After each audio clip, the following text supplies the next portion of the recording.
Hello, this is Colin Bowyer from Let's Make It Happen, and again I'm here in the now famously called dimly lit studio with a member of the Four Marks Car Club and with Stuart, who's been very quiet so far, but he's about to do a lot of talking. Stuart, good evening, how are you? I'm really good, thank you. Flattered to be here. Delighted to have this opportunity. You guys have set a really high bar with the previous podcast, so I hope I can say something interesting, and thank you for having me along. Keep going, saying all the nice things. That's absolutely brilliant. It's great to meet you. And as we do each of these podcasts, we try and get them a bit better. Stuart and I exchanged an email or two, and then Stuart sent me an email with a spreadsheet attached. I do like a spreadsheet. I love a spreadsheet. I thought, I don't think we'd ever met before, although we've been on obviously some of the events and obviously sort of been in the same room, but not chatted.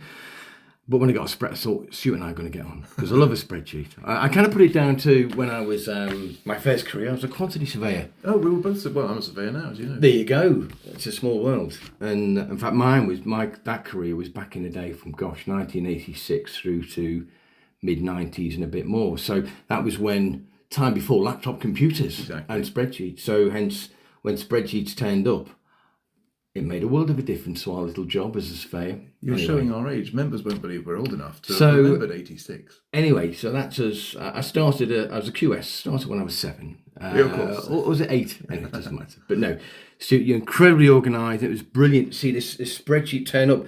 And obviously you can't see it, but in front of us we've got 2 versions. I've got one on my screen. I've never been so organised for a podcast. Oh, really? I'm impressed. Well, I've never done a podcast before, so I wouldn't know if it's normal or otherwise. Fingers crossed, this is all going to go in the right direction. So look, Stuart sent me this spreadsheet, 2 sheets. And one sheet, it lists out all of the cars you've owned. Indeed. And then also on the same sheet, you've got the P1 Fractional Car Club. Is that the right word? Yes, perhaps I should explain that. There's supercar clubs that I don't think exist anymore. There is still a version of it now, which exists in London that's very expensive. But back in the 90s and 2000s, the P1 club was a fractional ownership club where you paid your membership at the beginning of the year and you were allocated a certain number of points or miles, if you like, or days in the car. Yeah. And you got to romp around in a whole range of really cool cars. So rather than just a quick test drive and a spin around the block, you got sometimes 2 or 3 days in some really good kit. Wow. And so on the spreadsheet, there were 30 of those when I did a year in 2003 with some brilliant cars. Yeah. And then I went back in 2016 with another 13. So sort of 43 cars that I had a lot of experience in with those. And that's incredible. As you noticed, 37 cars were on the column that I'd owned, which I was rather shocked by. And that's where we're going to start. Yeah. You know, this is going to be the first 5-hour podcast. Yes. What time is it now? It's going to be a while. We even cut short, as Greg and I routinely do, is pie and chips and a pint. We just went for the pint. Well, you were very good. Just half for me, I'm a lightweight. So look, I've got this incredible spreadsheet in front of me. And, you know, again, to make these things even better, we think, than hopefully the last one, you and I met. You kindly allowed me to come over to your house. Thank you for coming. And we did a little walk and talk of the cars you currently own, which was brilliant. So you get a bit of insight and heads up. And that walk and talk, we did record. So we may well slot in a few snippets of our chats. Good. While we were affectionately kicking. I didn't kick any tyres, by the way. You could have done. Not when you were looking. But no. Right. So I think we get into the nitty gritty. So this first spreadsheet I'm looking at, version 1 had 36 cars. Version 2 37. Had 37 cars. Well, I'd forgotten the car that I rolled end over end just half a mile away from where we're sitting, so I've added that into the list. I owned it for a few days before I rolled it, but having recalled it, that's now made its way onto the list. And quite right, that should be on the list. There's clearly a story to tell with that, but just with caution, you know what you say. Of course. So look, I did some very rough maths, and that's the best I can do nowadays. When I did it, 36 cars. It averaged 1 car a year since 1988. Yeah, there's been some overlap. And sometimes owning more than 1 car at a time. Presently owning 6, which is a bit silly, but we'll come on to that. So it hasn't been a change of car every year. Some I've loved, some I haven't. So we'll talk about the ones I did and the ones I didn't. Well, do you know, we were pondering, we started at the beginning or the end, and I'm thinking, let's just start with what you've currently got in the garage. In no particular, I'll look at the order, not the order we had a walk through, but the first one to mention is the Vauxhall VX220 Turbo. Indeed. My second one of those. I had one when they were new back in 2005. Yeah. Fell in love with the car. I bought it. I instantly changed it. I had it corner weighted, new different wheels and tyres, different brakes, different suspension. Yeah. And that thing was my daily for a short period. And I loved it to bits. Unfortunately, it got written off. And many years later, I decided I had to go back and have another one. Okay. So a few years ago, I bought another. It's a unique purple colour. You've seen it. Beautiful colour, yeah. Just been resprayed. It's looking too good for the road. I've hardly driven it since. I must sort that out. And I love that car. It's such an organic, manual, small, wieldy, road driving. It's just a fantastic car. Great on track as well. Again, it's also been corner weighted, semi-slick tyres, all that sort of stuff. It is road legal, but I love it on a track day. It's a great car. Yeah. And I think, again, I'll keep reflecting back on what we chatted about when we did the walk and talk. Is it a car you'll never sell? I can't see the point in selling. It's not worth very much. There's no point, no point in selling. It's not about the money, as they say, in that respect. But no, clearly it's the car you love. But you're right. It is part of the family, though. Looking at this spreadsheet, I realised I've owned it for about 10 years now. Wow. I absolutely adore that car. I don't get to drive it enough, and I must drive it more. But my son loves it as well. Big shout out to Monty. Monty, yeah. A lot of you will have known Monty in the club. He's come to most of the events I've been to. Fantastic. He loves it too. It's the only manual car we've got, so he enjoys driving that as he comes up for his driving test in a few months' time as well. Oh, fantastic. I love that car. You're right. I don't think we'd ever sell it. And how many miles have you done in that? So 10 years, as you say? Probably about 20,000 miles, I'd say. So it has had use. Get used? Yeah, quite a lot of track days. Fantastic. It's been really good fun. It's not the fastest car, but it feels like it's the fastest car, which is half the fun. You're sitting on the floor. Exactly, there's so much noise and it's raw and visceral and fun. Handles really well, it's very flat. But no, you're doing 80 miles an hour, you think you're doing 100. Absolutely, It's got so much character. I have driven one. I think I mentioned to you many years ago, a friend of a friend had one, and he said, go and have a go. And it was too long ago to really remember, but I know I've driven one. And I enjoyed it. It was very raw. Well, I thought, when I bought my first one, I thought I wanted an Exige Cup.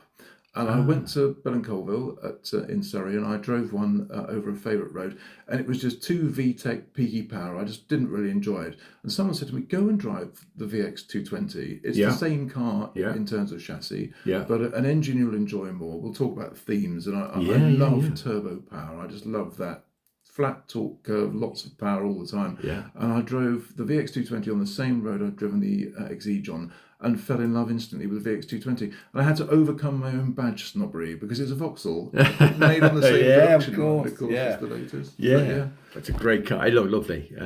So I'm making a list of, when you take it out, I'd like to be in the passenger seat. Oh, drive it, please. Oh, I knew he'd say that. I'm going to make a note. Better still, borrow it for a week. Whoa, hang on a minute. Yeah, let's see how that goes for the next few cars. That was a lovely looking car. Right, let's keep going. The next one, as it says on the spreadsheet, Smart for Two convertible. Well, that's another member of the family. And the Smart for Two is hardly a Full-Mark Supercar Club owner's fetish, is it? But it's a great car. It's the convertible, which I really enjoy. It's so wieldy. You can take it into town, park it anywhere. It's bags of fun, and actually probably in some respects got more character than the other cars in the stable that cost literally 100 times as much. I bought that for a girlfriend who said she needed it to run her child to school. And she kept it for a year or so and then decided actually she wasn't using it very much. And she wanted to sell it. So I said, babe, please don't sell it. I'll buy it back off you. I really want that car. So I did. And it's been in the family for another 8 years or so since. Wow. And another one that's probably worth 1,500 quid. There's no point selling it. We love it. Yeah. Actually, when I came over to your place, it was very neatly parked in the back corner of one of your parking areas, the garage. And it was a hair's breadth from, we'll get to it, the AMG GTR convertible. And I did say to you, how on earth did you park that so close to that? That was. I think you had it was Monty there assisting. Monty helped me with that. It languishes in the back corner of the carport because there's not enough space. But there's 6 cars, and I haven't got a particularly big house. It sort of sits tucked away in the corner, which is the problem because that means it doesn't get out very often. And I must drive it more often. A bit like the VX, they hardly get used. No, you've got to use these things. Definitely. That's why they're there, as they say. Brilliant. Let's keep going. Right, the next one. And this was something a bit special. McLaren 650S Spider. Yeah, there are lots of McLarens in the club, aren't there? Many of which are much more special, much more recent than mine. Mine's a bit leggy. It's a 2015 car from memory. just gone through 25,000 miles in it, of which I've probably done about 10,000 myself in the last 2 years. Yeah. I love that car. One of the other cars we'll mention in a minute was intended to replace that car, but I just can't part with the 650. It's a convertible, like almost all the cars in my collection. So it's great in the summer. Hardtop, of course, so it's lovely in the winter as well. Oh, that car is so drivable and enjoyable. It's like an overgrown Elise with so much power. It's got the Ep.5 exhaust, so it makes a fabulous noise. It's got a great character. I'm thinking of getting a bit more power from Thorley Motorsport, who do a chip for it. Now that I've decided to keep it probably forever, I might do that as well. Oh, I just love that car. It's got bags of character. And of course, I'm a Surrey boy. It's made in Surrey. Absolutely. Yeah. And the colour? Black, like so many of my cars. I know there's a bit of a theme. Some people think that's boring. I have a theory that because there's so much black on every car, the black tyres, the windscreen surrounds, so many of the plastic grills, so many cars are their primary colour like a yellow plus black because they've got so much black on them. If you buy a black car, it's all one colour. So although I'm not massively a fan of black wheels, although two of them have got black wheels, I do like a black car. Just something quite understated about that. And when you go to a client's car park or somewhere even a bit more discreet, it's not your shouty orange or lime green. It's a little bit more subdued. Which is nothing wrong with those colours. They look great. I love them in the right occasion. I wouldn't say there's a colour of a McLaren that I wouldn't like. No, me too. At this point, without going through the whole colours of the rainbow. And a Lamborghini has to be a bright colour, doesn't it? If I was going to buy a Lamborghini, it's got to shout, hasn't it? So, in the right car. Make the right noise. I've got to ask the question: reliability. Not bad. We bought it from a non-franchise dealer who, frankly, the condition wasn't great. So we spent probably about £10,000 bringing it up to a good condition. Since then, it's been pretty good. It's got the odd niggle. One of the doors doesn't quite open properly first time at the moment, and I think you've got to accept that. But it's a part of the ownership experience. I don't mind. And if I a bit more detail, that's interesting. That 10 grand, was that more aesthetics, or was it stuff under the bonnet, or it was some suspension work that should have been done before we bought it. Some service items, brakes, etc. Just generally mechanically, anything that looked like it was on its way out, we fixed. Which probably that I suspected had fallen into the hands of an owner who wasn't really spending the money on it the previous year or two. Just let it slip. Exactly. So it's brought it back up to standard. Suspension parts. The exhaust was £5,000 of that. In fairness, that was really an upgrade more than anything else. And in simple terms, does that make it a louder car than so much louder? Even club members have said to me, particularly on the European tour last season, my God, that thing makes an amazing noise, and it does. It's got so much more voice. It bellows and sort of roars. And how is your relationship with your neighbours? Fortunately, as you've seen, they're reasonably distant. You're going to say you've got that in your favour, and it's down to timing, Although that car, I do start in the garage with the garage door closed. Oh, it's very considerate. Just for the first minute or so, it's ultra loud. And it calms down like they all do. No, they haven't complained yet. You haven't got to a place we need to push it around. No, it's going to go there. It's brilliant. That's a beautiful car to spend some time looking at. And again, I'll put that on the list. I'm happy in the passenger seat. I don't want to keep. No, please drive them. Right. Next in order, Range Rover autobiography. Now that's a lot of members have got a Range Rover in the family, haven't they? And if you said to me I could only have one car for the rest of my life, but I could change it for a new one every 2 or 3 years, I think it would be a Range Rover. Well, it just does everything, doesn't it? It's not a performance car, and it wouldn't excite many people, but it's so practical, sort of quite smart, luxurious, comfortable. I had a V8 4.4 for a while, and which doesn't appear on the list actually. And then I had the 3-litre car now, the 6-cylinder car, which we keep in Ibiza. So it doesn't live in the UK, lives in Ibiza. It's the only car that's white in our collection. Black. You wouldn't want a black car; they get too hot. And it's perfect for the island. It doesn't have much power, but you don't need it. It's great off road in the north of the island, where there's so many sort of craggy beaches and stuff you can only get to off road. You can take it to the airport, put 5 people and their luggage in it, or you can turn up at a swanky club if it's clean and people think you're a high roller. It's a great car. Ticks a lot of boxes. It does. As you say, it as an all-rounder, it'll do everything you want it to. So we didn't see that one. No. And I'm a bit disappointed. Well, come to Ibiza. There you go. No, I'm not making a note, but it is noted mentally. And next thing is your daily. My Panamera. Panamera. Yeah, I do like the car. I think there are so many Porsches in the club, aren't there? I've owned other Porsches before. To me, in the industry that I'm in, sometimes it's quite useful to turn up to a meeting in something that's not a petrol guzzler, and you can claim to be a bit greener than you good really point. are. Yeah, So it's the hybrid one. Yeah. I've had 2 electric cars before. The first of which I loved. The second of one which I absolutely hated, and we'll talk about that later. Yes, yeah, we will. Yeah. So I wanted something with a bit of a green halo, but was that also a decent car? So the Panamera fits the bill. Yeah. No, it's a lovely looking car, and again, pretty practical in the grand scheme of as a daily and what you could do with a bit of space in the back was the Turismo. So it's the Turismo, it's there as well. It's a bit too big, to be honest, as a daily. The footprint of that car's larger than it looks. Yes. In London, it's not very wieldy. Yeah, I had an older version of that, by Panamera, and I absolutely love the car. But yes, it's got quite a size to it in that regard. But still, very nice. Well, actually, what's nice about that is you could treat it like a Volvo estate if you wanted to. Yeah. I bought a property in London recently. I was moving loads of furniture up and down. It swallowed a surprising amount of work. Yeah. But also, as I found out coming to you today, running a bit late, you can hustle that car along. It is still a Porsche, but it's also very practical. So as a daily, again, it's quite a well-rounded thing. Yeah. And black, of course. Black, noted, yes. And the last one of the current collection, which again, obviously a favourite of mine for all the obvious reasons, AMG GTR Roadster. Yes, the one we have in common, the AMG, that was intended to replace the McLaren. The theory was the McLaren is a bit expensive to run, and perhaps a little bit delicate in the back of your mind. If you're on a long road trip, you're a bit worried that if it breaks down in Ibiza, we took it down to Ibiza last year and back, and in the back of your mind you're thinking, gosh, if this goes wrong in Ibiza, who's going to fix this? Whereas a Mercedes-Benz, well, there's always a dealership somewhere, isn't there? Absolutely. So the idea was to replace the McLaren with the AMG, but I can't bear to get rid of the McLaren. But I also love the AMG. It's a great practical car.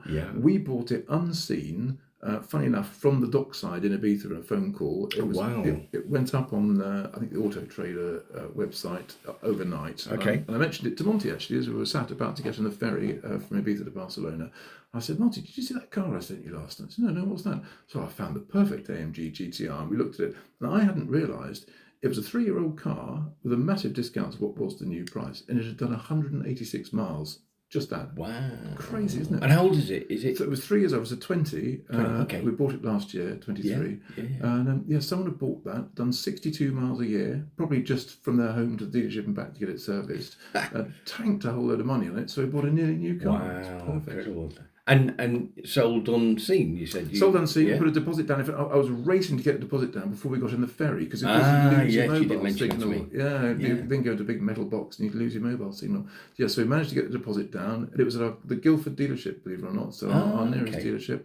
A few days later, we made good on it, bought the car and drove it away. I hadn't driven it at all, actually, until we purchased it. Because, and anybody listening might remember, if you've heard the previous 2 podcasts ago, Greg and I, my AMG GT, I bought right at the beginning of the first lockdown. Yes. So whilst I could go and literally kick the tyres, I couldn't test drive it. No. The guy said, look, COVID rules, we can't get in the same car and we can't let you out on your own. And I cracked my usual joke. I said, is that because I'm an old Scouser who went, no comment, and whatever. Anyway, so I bought mine. And of course, like yourself, I think absolutely not disappointed. No, exactly. Fantastic car. And I am looking forward to, as I mentioned earlier on, I am also going on the Euro trip this year. Really looking forward to that. Absolutely brilliant. I'm so looking forward to that. And backtracking on that, as a Scouser, he would have been certain you were going to nick it, wouldn't he? So I'm not at all surprised he wouldn't let you out on your own. All right, Greg. Oh, no, it's Stuart. Sorry. Liverpool is on the agenda. Liverpool is a bit later on, albeit nothing to do particularly with cars. But yes, for all the right reasons. As a balance, as far as I'm concerned, you were slated for Liverpool last time around. It's not fair. I'm going to try and do half of that myself, and that's not for the wrong reasons. But no, brilliant. Look, that covers your current collection of cars. The current and 6. All things considered, any thoughts on any changes or additions in the next year? Do you know, I sort of don't want to change. So I feel like I've reached peak car. I don't think I'll ever own 6 cars again. It's all a bit silly. I don't get to drive them often enough, as we've been saying. Yeah. But I do have a couple of guilty pleasures that I would love to purchase. Go on. So yeah, do tell. I think if I was to replace the 650, it would be for a 720 Spider. Yes, that would be sensible, that'd be practical. Yeah, and I went to go look at one actually last weekend. But it's literally 3 times the cost cost of or the value of my current car. I Yeah. can't quite see the logic to doing that Yeah. yet. They'll Yeah. come down in price, won't they? Yeah. But at the moment, I can't quite see the man maths. But I would love, and everybody thinks I'm stupid for this, a Bentley Mulsanne. Oh yeah, you mentioned. Well, you know, that's two things we've got in common now. We love a spreadsheet, and I've been saying for a long time my retirement car would be a Bentley GT. Yeah, absolutely. And I'm sure you won't mind me mentioning Andy in the club. He's got a Bentley. Yeah. It's a beautiful car, and I think I've mentioned him a few times. If you can get rid of that, call me, give me first refusal. But no, I wouldn't hold that against you. It's a great car. The opulence of it, the pure luxury. Obviously, ridiculous car, far too large. I don't know where and when I'd use it, but just to have one on the drive, just even if it's just for a year, just for a laugh. And there's a bit of history in the family with Bentley. My father's father, so my grandfather on my father's side, he was a good Yorkshireman, came from Batley and used to run some businesses up there. And his brother as well, also they were quite entrepreneurial. And they both buy a new Bentley from Milner Park Ward when you specified your car from the coach builder rather than just from the manufacturer. Every year they'd have a new one, always a Continental, the sort of fastback. Back in the 1960s. And they'd always go, the first thing they'd do is they'd literally roll out of the showroom and go on a European Grand Tour. Fantastic. So back in the 60s, no auto routes, great adventures. No speed cameras. No, exactly. And the stories my father tells of I'll tell you one story which is quite good fun. My grandfather's one broke down on the Arc de Triomphe on the famous roundabout in Paris. Literally broke down, overheated, stopped, came to a grinding halt. And he got out the car, and it wasn't the first time. He got out the car and had a look at it and just, confounded, and started to walk away. So my grandmother said, "Oh, Leslie, what are you going to do, darling? What are you going to do?" And he said, "I'll have a bloody drink." And off he went and sat on some cafe on the roadside, just watching the mayhem around him. Wow. Had a brandy, and then decided what he was going to do. But those stories for me, just think there's a little bit of Bentley DNA in the blood, and I've got to scratch that itch once. Absolutely, without a doubt. So that's the Mulsanne. The other two guilty pleasures I would love to have: a Cobra. You can get a really good Cobra replica for about 50 grand these days, and they're such a special item, aren't they? Yeah. Again, there's a Graham who's got the AMG GTR Pro, same colour as mine. He used to have one of those. He speaks very affectionately of the car. He loved the one he had. I think he spent a lot of time building it or rebuilding it, doing a lot of work on it with his dad. So you two must have a conversation together at some point. Well, I think it would be another car that would end up being a member of the family. I know James Quattrell in the club. He's got a really lovely one that he turned up in last summer. I didn't even know he had one, but they're just so much fun. The side exhaust, that V8 rumble, and that shape. They're just so beautiful, aren't they? In fact, did you go to the Harbour Hotel event? I did. The new one.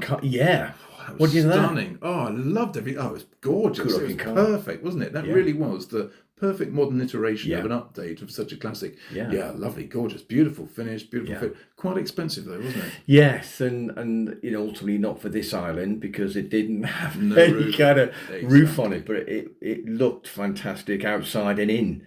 Again, that's the first time I'd seen it. I've not followed it through. I don't know where they're at. Whether whether that was a production car as such, I don't know, but it was a pre-production. I spoke to the guy for about 15 minutes. It was a pre-production car, but pretty much production finished, and it was perfect, wasn't it? If I had one, actually, you mentioned the weather, I think it would join the Range Rover and go and live in Ibiza. I think it would stay down there. I think you could run that in the sunny climate, but you couldn't run it here. And the other guilty pleasure that I really would like, and I hope Greg will enjoy the reference, a Mondial convertible. My son laughs at me for thinking I'd want a Ferrari Mondial, but for some reason, I really fancy one at some point in my life. Yeah, why not? Yeah, don't know why, but Mondial convertible, such a lovely shape. Yeah.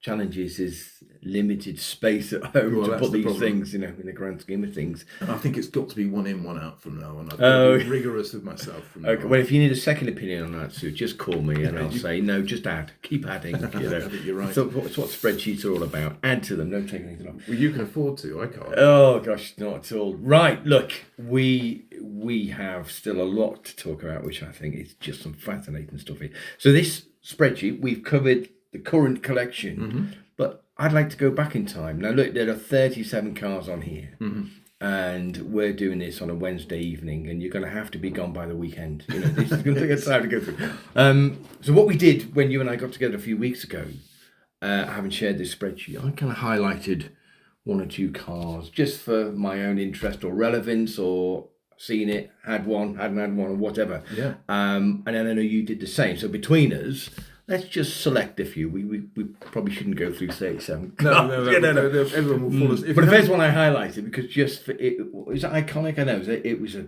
quite a unique car in its own right by design. The Fiat X19. My first car. There you go. I love that car. There were two reasons for buying that, two influences. The first was Gianni Agnelli. And if members don't know who Gianni Agnelli is, he's the guy, a really charismatic character who in the 60s and 70s owned Fiat, Ferrari, Alfa Romeo. Wow. He owned La Stampa newspaper, the auto route between Turin and Milan. He owned one of the football clubs. Was it AC Milan or Inter? Okay. One of the two.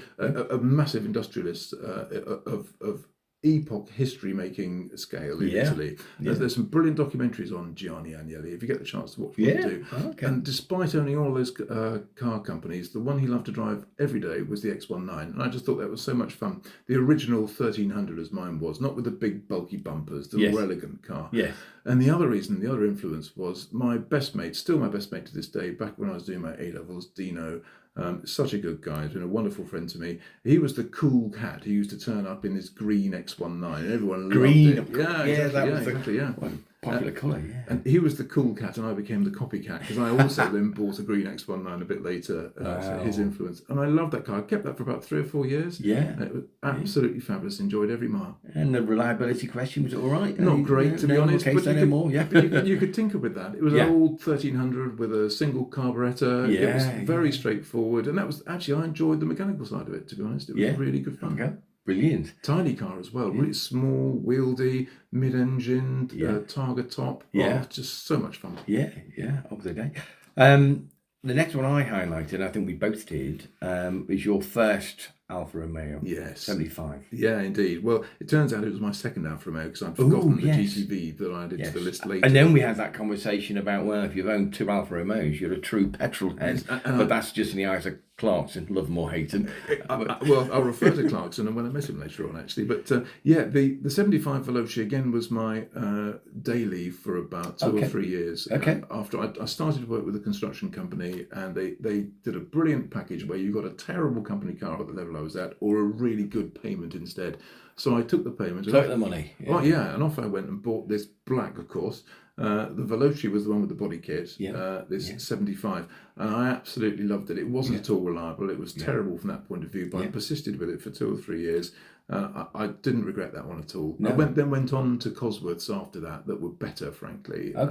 But my heart was still with the Alfa. That V6 engine was amazing. Yeah, I didn't have I had a 159. Oh, great. That was my second Alfa, and I love that car. I mean, the styling of it, inside and out. But I kind of worked out over the probably 2 or 3 years I owned it, it was in the garage every 5 to 6 weeks. Yeah. And a lot of the things were so minor, but I couldn't fix them or whatever, So, well, that's fallen off with you, put up. But I still loved it. Yeah, absolutely exactly. Loved that car, everything about it. They get under your skin, don't they? And the heart rules the head with these things sometimes, doesn't it? Yeah. I think it would be a better second car than a daily, to be honest. If you didn't rely on it every day, I think it wouldn't matter so much. It's constantly breaking down. I would say the same of my Integrale. I had a wonderful yellow Evo 2 Integrale, one of the last ones. Yeah. And I left-hand drive, of course. And I dailied that for a couple of years as well. Wow. Similar story. It was brilliant when it was brilliant, but too often it let me down. And ultimately that had to go for something more reliable that was similar running homologation. That got replaced with the first of 2 Mitsubishi Lancer Evo 6s that I ran. That were the sensible choice, but I still hankered after the Lancia. Yeah. We were chatting on the way back from the pub, about buying older cars or your cars. You own. My first car was a Volkswagen Beetle, and I'd buy another one tomorrow if I could find somewhere to put it. And I think the same with the Alfa 159. In fact, the chap I sold it to, we ended up on LinkedIn. He was again another surveyor, and we just kept in touch. And I must drop my wonder whether he still got it. He went, no, it's gone to scrapyard. Anyway, no, it's not about me. Well, I've had the same conversations with Dino, because he was the cool cat and I was the copycat. We both had an X1. I've said that to him on a number of occasions, and he's in the trade. Come on, Dean, we should buy one for a laugh. He's every time he's talked me out of it, so I haven't done it yet. Yeah. Anyway, brilliant. Well, look, what's next? What have you got on yours? comparing notes. Yeah, the next one I thought was worth talking about actually was an Alpine GTA V6 yes. turbo, the old Renault V6 turbo, and I loved that car. It was the pearlescent colour, the iconic car for that car. Yeah. I'd like to have had the later car, which was it wasn't called the GTA. They did a Le Mans version. They did it was the A610, I think, wasn't it? After that, it became the A610. But I had the early one, the GTA V6. You could have a turbo or a non-turbo. You really didn't want the naturally aspirated car. There just wasn't enough power. Yeah. But the turbo was great fun and very Larry, tail happy, like a really badly behaved 911. But so much fun, and it was a drift king car. I've got to say, back in '98, you wouldn't have all the tech you've got Not today. at all. They keep you on the straight and narrow. It's your right foot and your speed on the steering wheel. Yeah, I remember. Hope for the best. My ex father-in-law was a traffic cop for Surrey, which is very interesting. Lots of wonderful stories, as you can imagine. And I remember taking him around at Farnborough. There's the Holiday Inn roundabout, which is now traffic light controlled and emaciated like so many roundabouts, but back then wasn't. And I remember taking Ted for a bit of a drive because they lived close to that and drifting it pretty much the entire length of that roundabout. He was convinced he was going to end up in the hotel reception desk, but we managed to keep it on the tarmac. Say no more. Great car. BMW M3 convertible. Well, the reason why I've highlighted that is that it was the first of a number of M cars that I ended up having. I had a Z4M, which I loved, another M3 convertible later, which was the V8 car, which I really enjoyed. What else have I had? Two M6s that I've really enjoyed. I've had another BMW we'll talk about later on that wasn't an M, but that first M3 convertible really sticks in the mind because it was during my first year in the P1 Club in 2003 that I bought that car.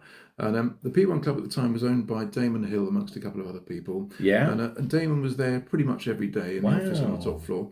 Yeah. And it was him that persuaded me to buy one. And I remember the macabre situation of sitting across the desk with 1996 Formula One world champion, only a few years before, him telling me what options I should or shouldn't tick on my BMW M3. And the reason was he had a BMW dealership at the time in Warwickshire. The Warwick dealership was called Damon Hill at the time. And he guided me on what to buy and not what to buy in terms of my spec. And it was such a great car. He was right. Everything was absolutely perfect on that car. And a couple of examples of his recommendations, you remember? Testing your brain.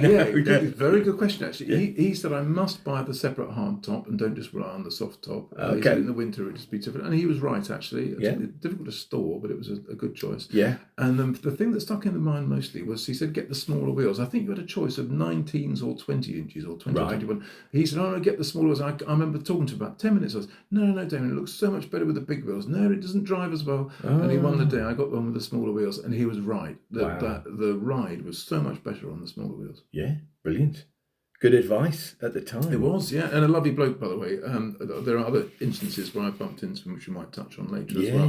He's a local character to me. I used to live in Farnham, and so do I. And I bumped into him a few times. Really super bloke, a lovely, humble guy. You'd never know he was a world champion. What's he doing nowadays then? Is he's living in Guildford now. Moved recently. He's still doing work with Sky, of course. And I think he does lots of other personal appearances. He's still keeping himself busy. Quite right. Last time I saw him was in a restaurant in Brazil, believe it or not. It's amazing what you see people. You're not stalking him, are you? No, I think he thought it was. We were both walking towards the gents. It was even worse. Moving swiftly on. Small world, isn't it? Is. Right, what's next on your list? Because I think I highlighted the Jag XJR. Ahead. I love it. Quick story? What's that about? Well, the XJR and the XKI I owned together, which were a great pair. Both black, of course, as you'd expect, with that wonderful 5-litre supercharged engine, which I absolutely adore. I think it's one of the best engines ever made. And they were brilliant. I realised I bought the XJR as my only car to daily, and the kids were getting a bit older. My kids are now 16 and 19. Yeah. And back then, in something like 2003, 4, 5, they were just young enough to fit in the car. And I realised, I needed a bigger car to run for the family and for business events as well. So what am I going to have that's a saloon that's reasonably good value, that's of interest to me, and might go quite well, would match up with the XKR that I had at the time. So XJR was the car I bought, and I loved it. In fact, I had two XJRs from memory. I had the original old shape, what we would consider to be a classic XJR, and then later on what I would say the current shape. But Jaguar don't make a Jaguar anymore, do they? No. Times have changed, as they say. But I've always been a Jag fan. I had an XK8. Oh, great.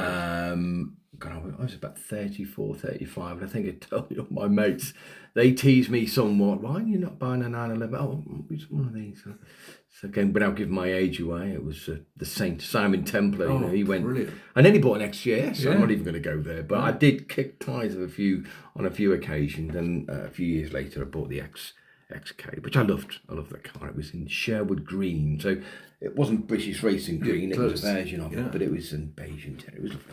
Anyway, it's not about me. Oh, the XJS, the cigar shape, that lovely low shape of the convertible one with the roof down. Oh, that was elegance personified, wasn't it? With beautiful. The V12 engine, a heyday of British manufacturing, surely. Absolutely. Right, we're making good progress. We're getting down. Where should we go now? Where should we go now? Go on, you pick one. I'm going to pull out the BMW 760 Li V12. Okay. Now, it's very few members would think a 760 was at all interesting, but actually it was. That was the most fantastic Luxo badge. Dino, funny enough, my mate in the trade, I asked him, could he buy me a car to go to the south of France and back in on a family holiday when the kids were really young? Yeah. I think Monty was about 1 year old and Maiden was about 3, and I was still married at the time to Claire.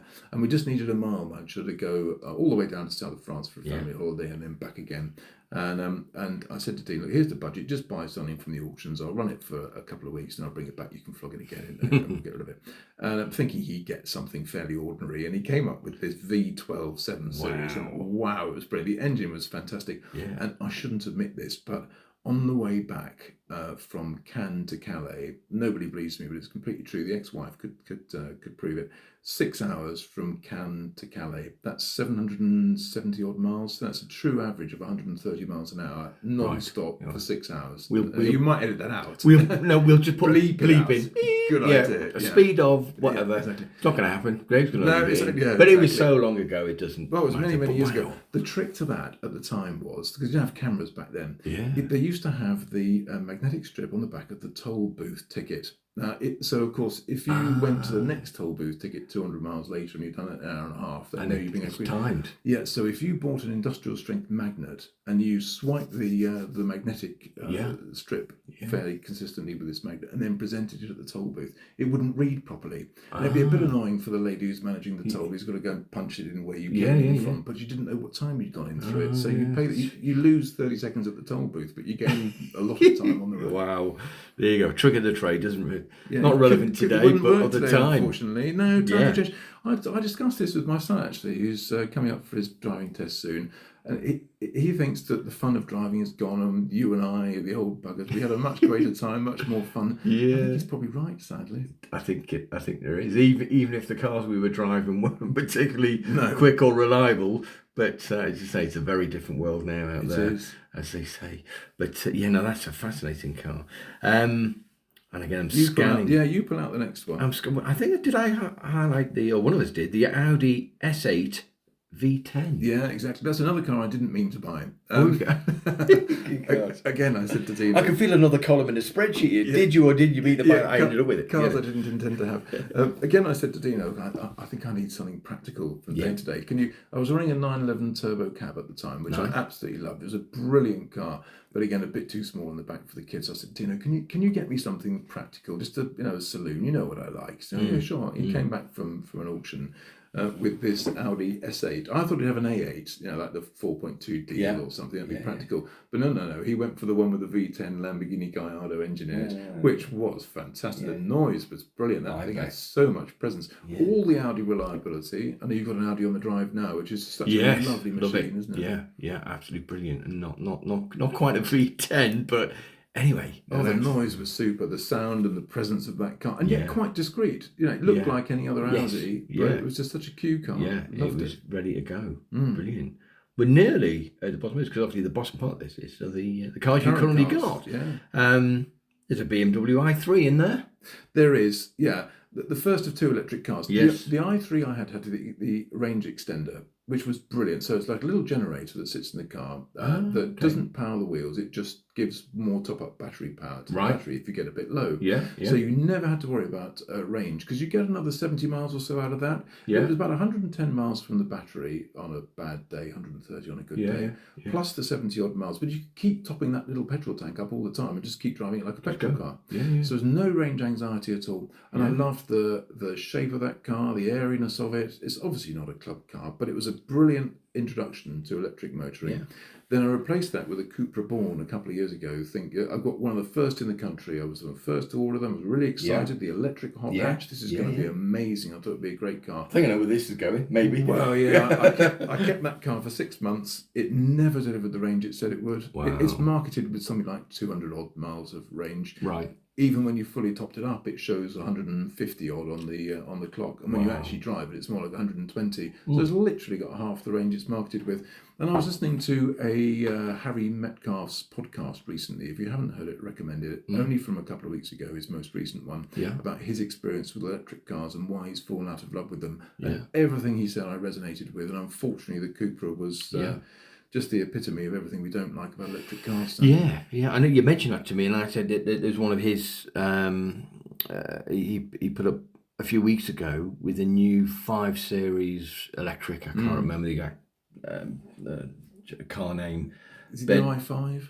Yes, of course it was. Yeah. And let's just say the review wasn't good for the car, and he was very much of the opinion this is a cul-de-sac for BMW and electric cars. And the price, I think the starting price tag was £100,000, and the one he had, I think, had 15 grand worth of extra.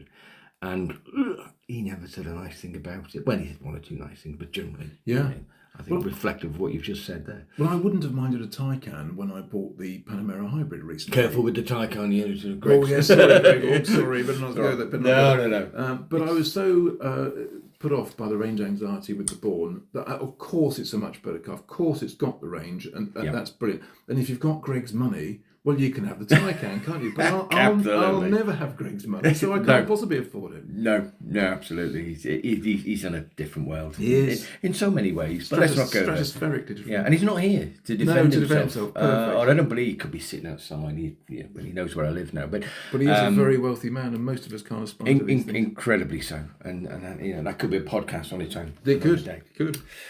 Great. Do you know, I think we've done justice to your car history in that respect. Yes. Absolutely fascinating. We could probably keep going, but we better move on. Yes. Look, this spreadsheet carries on with equally more fascinating cars covering the P1 fractional car. Well, better cars I could never have afforded to. Well, Greg again could have afforded to own these, but I couldn't. There you go. Cars I could never have afforded to have owned either in 2003 or 2016. Let's pick a few. But I was able to enjoy. Yeah, there were 30 in the first year. The P1 Club in the first iteration back in 2003 was way better than when I joined it again later, many years later. Yeah.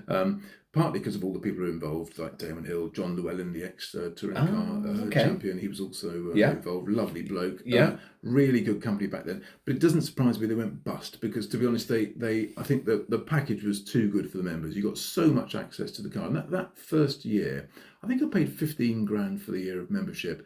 And a third of the year, I had a car. Mostly Lamborghinis, Ferraris, Aston Martins, Porsches, all the current supercars. Yeah, it was an amazing list. And to have been able to have done that for 15 grand, no wonder they went bust. But it was great fun. And I've picked out a few cars that I really enjoyed. I mean, just with that kind of club, I mean, there are clubs similar today, I presume, not my specialist subject. But how do they acquire the cars? They don't obviously buy them, they lease them. Question. There is. I think the only one I know about now is Auto Vivendi, which is the club based in London. Their memberships start at I think 15 or 20 grand, but they go up to 150 grand for a year. Wow. That's big money, isn't it? Yeah. And the access, of course, to the cars is opened up the more you spend. Yeah, absolutely. But nothing like the value you used to get out of it. I can only assume that it must be some sort of lease model. Yeah. So they pay monthly for the car. Curious about leasing. Yeah, exactly. Yeah. But I think the overheads as well were huge back in the logistics and all sorts of other things. Well, the people who were involved probably took quite a amount of it, and the premises they had were amazing as well. Anyway, whatever. I want to get back to this list. Can we start with the first one at the top? Because I know we did a little chat about that. Yeah, the Noble M12 GTO. Wow. Not something many people will No. have experienced, and that's the great thing about these clubs. You could drive something you'd never buy yourself. There's a member who's got a Noble, isn't it? I've seen it. Oh, is there? I'm pretty sure there is, and I think it's blue. well, What I can get, but no, there is definitely a Noble in the club. Certainly one I've seen. I'm anyway, super jealous. That car only had a Ford engine in it, but it had a great turbo engine again. All the whistles and pops and bangs. That car had so much character. And I don't know how they did what they did with the chassis. It was low and quite lean, but very soft, so very compliant. It would get its power down even in the wet incredibly well. It's just such a tractable car, and it made such a great noise, and it had so much presence. Nobody knew what it was. This huge wing on the back, it looked like a Le Mans car that just drove into the Sainsbury's car park. Yeah, it was a really good car. I loved that Noble, and of course it was black, so it was right up. Right. So just hang on, we won't do all of them. Was that a car you just drove the once, or was it a regular? No, I had that 2 or 3 times. Do you know the funny thing was, they got to know me as I was doing some work for a company that was based just around the corner from where they were based. So I was constantly there, and it was quite sociable. So they used to say to me from time to time, "I'll ring up Stuart and get him to drive that car," because no one's been out in that for ages. I remember bringing their Cobra back once, and Damon himself said to me, hold on to that for a few days. I said, "Oh no, I don't want to burn through the points." Said, "No, don't worry about the points. We won't charge you any points. Just keep that on the road, buddy, because no one's driving it." And the Noble was one of those. Nobody seemed to drive it. Wow. Same with the next one, the TVR Tuscan S. I love the Tuscan S. I had owned a TVR before. I had a 450 SEAC that we didn't touch on earlier, and I loved the Tuscan S. That shape, it's beautiful. And that 8-cylinder engine, the little ducktail spoiler on the back, and the interior again it's unique, isn't it? In just so many ways. Punched above its weight, that car, didn't it? It looked like a Pagani Zonda inside, but it was made in Blackpool. Not so far from Liverpool. No, which is still on the list. The only problem with that car was, if you had the windows open and you opened up the taps and you got on with it, the rear perspex rear screen was held in by these clips, and the wind pressure would push the rear windscreen out. I remember driving along one day, and I heard an enormous bang and a whoosh from behind me, looked in the rear view mirror, and there it was, like a sycamore leaf up in the air, this windscreen that then came crashing down to the floor. Broke into a number of pieces. That happened to me twice, so I wasn't very popular. Gosh, that's not ideal. Look, I'm going to let you lead with this, just from a point of view of something notable that you particularly liked or particularly didn't like, or has got a little bit of a story to it. Where should we go next? Well, I've mentioned the Cobra that I enjoyed, but actually the 911 GT2 I've pulled out for a couple of reasons, actually. Firstly, because I love turbo cars, as you've seen from the list of cars I've owned. And I know everyone raves about the GT3, and there are lots of members with them, and I totally get it. That is a brilliant track day car, an absolute weapon. But for me, it requires quite a lot of hard driving, whereas the GT2 is equally fast, 200 more horsepower in the current version, loads of torque and instant power, and much more expensive, of course, but to me, the more purist car, equally stripped out, but just with a better engine as far as I'm concerned. But back in the day, in 2003, it was the old 996 GT2, and they called it the Widowmaker for good reason. I think it had no traction control, but it certainly didn't have much traction control. But it was so fast, quite narrow-bodied. You could throw that car around down the road. So I really enjoyed that. And for me, it was a very interesting education, having driven the GT3s in the club as well, and the GT2. For me, it was quite useful that whole year, actually, to experience so many different cars and find out for myself what I do or don't like about certain cars. So actually, when you then go and put your own money into something similar, you're really going to buy something that's absolutely you, rather than something you thought was you. So the GT2 versus GT3 argument was good. And I remember one day I had that, actually. I was doing some business with a guy called Jim McAllister, who owned a Dunsfold at the time, way back when it was being used for Top Gear as filming in the old days. And I happened to be a bit early for my meeting with him. He was based on the airfield.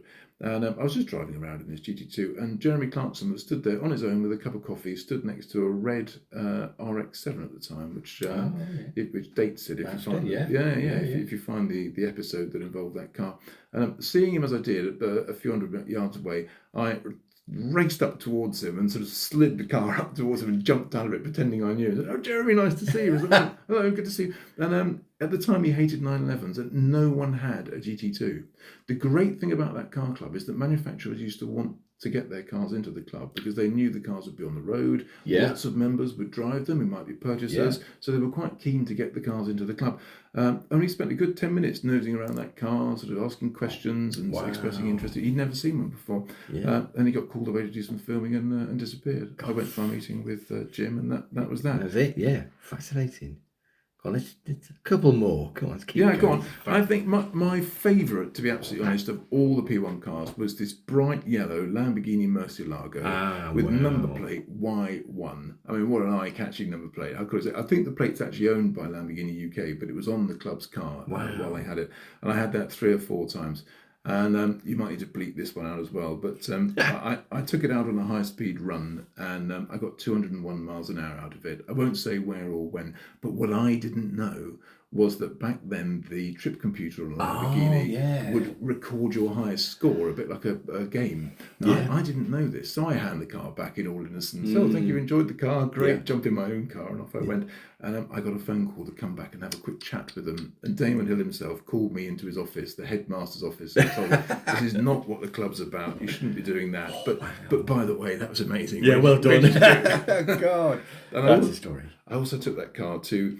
Those of us with a long memory will remember that, and I'm not really a massive Robbie Williams fan, but my ex-wife was, the Nebworth concerts that he did in August 2003, did 3 nights at Nebworth, which were iconic. If you've never seen the movie, go and watch it. It's absolutely amazing. That was such an amazing event.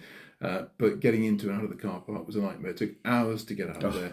And I had this yellow Lamborghini with the scissor doors and the V12, and it just became an event after the event in the car park, getting out of it as well. So many happy memories. That was a great car. The only thing I would say, manual car, traction control that was a bit too keen to intervene. The best way to get the most out of that car, and if any members have got one, I'd love to hear if you feel the same. You've got to turn the traction control off, otherwise it nannies you too much. You just can't get the power down.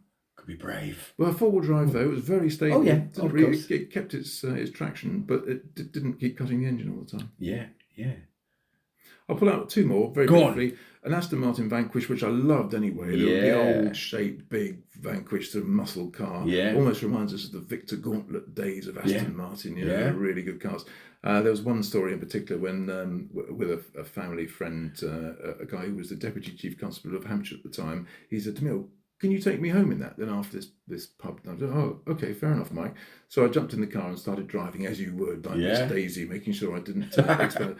And he said to me, "Why are you driving so slowly?" And I said, "Well, aren't you going to get on with it?" I said, "No, Mike, you're the Deputy Chief Constable of Hampshire." And he said, "No, it's because I'm the Deputy Chief Constable of Hampshire. You can get on with it. For God's sake, get on with it." So I did. I drove it like I stole it, and he appreciated that much more. Oh, fantastic. And then the last one I'll mention from that, if people haven't fallen asleep so far, they probably have. Carry on. Is the Ferrari 360 Challenge Stradale. Oh, okay. Because during that year, I drove the 355 with a manual gearbox, the 355 with the F1 gearbox, the first ever Ferrari paddle shift, then the 360 with the paddle shift gearbox and the manual. They had one of each.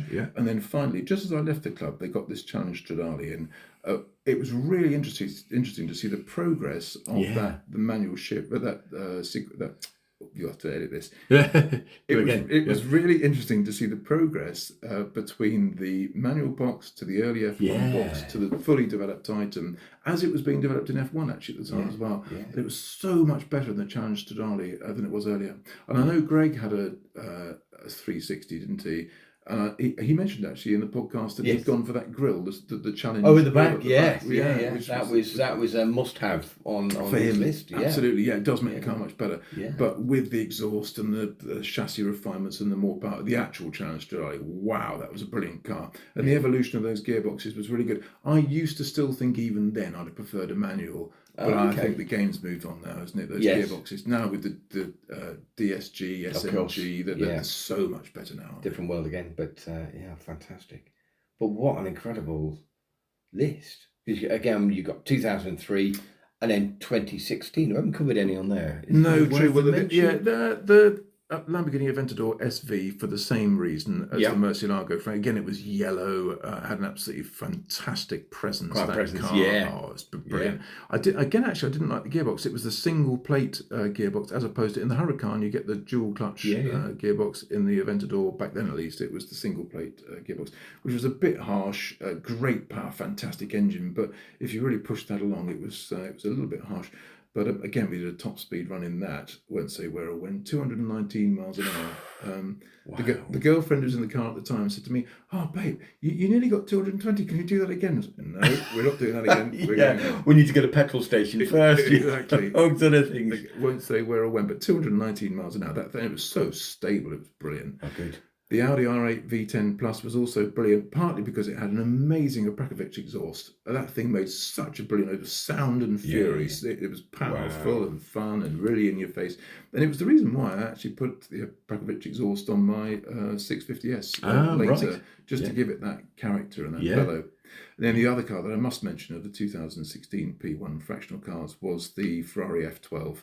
I love the F12 engine anyway. That thing had so much beauty. I know there are quite a few in the club, so big up to all of you. You've got one. They're a fantastic car, or indeed the later 812. Yes. The one thing I would say is so much power, 700 plus horsepower. I had it at this time of year. It was a little bit autumnal, and my goodness, it squirmed and moved around underneath you. Kept you on your toes. Definitely.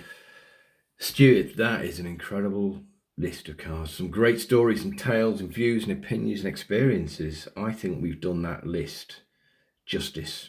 Well, I hope it will resonate with other people's experiences with their own cars over time. Might have reminded people of the cars they've had in the past. And got to be almost an hour of me blathering. And we haven't finished yet. No. We've got another half of a spreadsheet, but it won't take us long. But look, thank you for putting that together. That is absolutely fascinating. And I'm still looking at the list now thinking, I don't want to talk about that. We can take this offline, as they say. But that's brilliant. So that brings to an end the first of 2 podcasts with Stuart. The next will go live very soon. Thanks for listening.